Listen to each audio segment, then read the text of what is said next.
କାହାଣୀ ଋଣ। କିଏ କ'ଣ ଜାଣି ଜାଣି ଋଣ କରେ ନା ଋଣୀ ହୁଏ। ପରିସ୍ଥିତିରେ ପଡ଼ି ମଣିଷ କରେ ଧାର ଉଧାର। ଗଲାସନ ଭଗିଆ ଚାଷ କରିବାକୁ ଟଙ୍କା 20,000 ଉଠେଇଥିଲା ବ୍ୟାଙ୍କରୁ। ଭଗିଆଟା ଭାରି ସ୍ୱାଭିମାନୀ। ନୁଆଇ ନଥିଲା ମୁଣ୍ଡ କାହା ଆଗରେ। ଚାଷ କରି ପାଏ ଯାହା ବିକି ଭାଙ୍ଗି ଚଳେ। ଝିଅ ବାହାଘର ପାଇଁ ଗୁଡ଼ାଏ ଖର୍ଚ୍ଚ ହେଲା। ସାର ବିହନ କିଣିଲାକୁ ହେଲା ନିଅଣ୍ଟ। ବ୍ୟାଙ୍କରୁ ଲୋନ୍ କଲା କେଡ଼େ କଷ୍ଟରେ। ଯିଏ କରେଇଲା ଟଙ୍କା 1000 ଖାଇଲା। ହଉ ଖାଉ ଖାଉ ପଛେ ଅଣ୍ଟାକୁ ପଶିଲା ତ ବଳ। ଚାଷ କଲା ମନ ଲଗେଇ, ଫଳେଇଲା ଫଳ। ଧାନ କିଆରୀରେ ସୁନା ଭଳି ଧାନ କେଣ୍ଡା ଦେଖି ଖୁସିରେ ବିଭୋର ହେଲା। ପେଟ ପୁରି ଉଠିଲା। ସରକାରୀ ଧାର୍ଯ୍ୟରେ ଧାନ ବିକିବାକୁ ଗଲା ମଣ୍ଡିକୁ। ପାଇଲା ଖଣ୍ଡେ ଟୋକନ। ଆଜିକାଲି ହେଇ 6 ମାସ କଟିଲା। ଧାନ କିଣିଲେନି ସରକାର।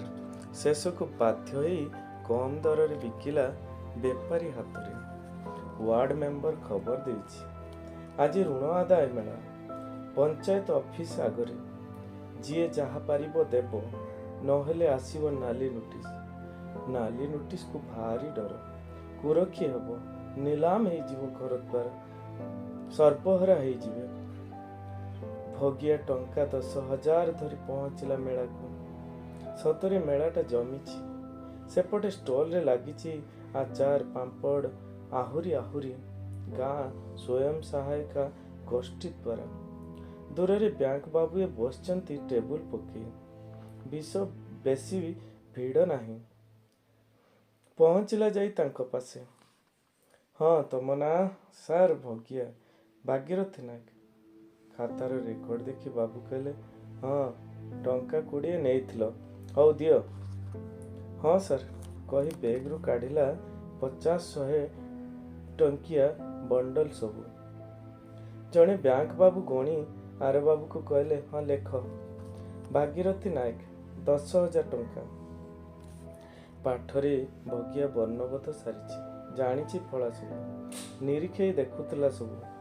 ଠିକ୍ ଅଛି କି ନାହିଁ। ଦେଖିଲା ବାବୁ ଲେଖିଲେ 10,000 ଟଙ୍କା ମାତ୍ର। ହଜମ ହେଲାନି ମାତ୍ର। ସାର୍, ପୁରା 10,000 ଦେଇଛି।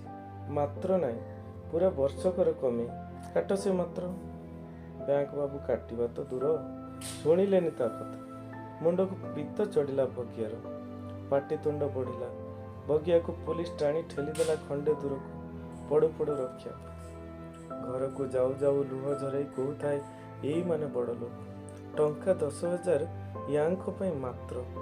10,000 ଯୋଗାଡ଼ କରିବାରେ ଶ୍ରମ କେତେ ଯାଇଛି ମୁଁ ଜାଣେ।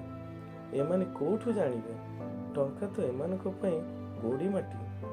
ଖାଲିଟାକୁ ମରୁଛନ୍ତି ବର୍ଷକୁ ବର୍ଷ ଋଣୀ ଚାଷୀ। ଭଗିଆ ନିଜ ସହ ନିଜେ କଥା ହେଇ ଭିଡ଼ରୁ ମୁକୁଳୁଥିଲା। ବାବୁ କହୁଥିଲେ, ପାଗଳାଟା।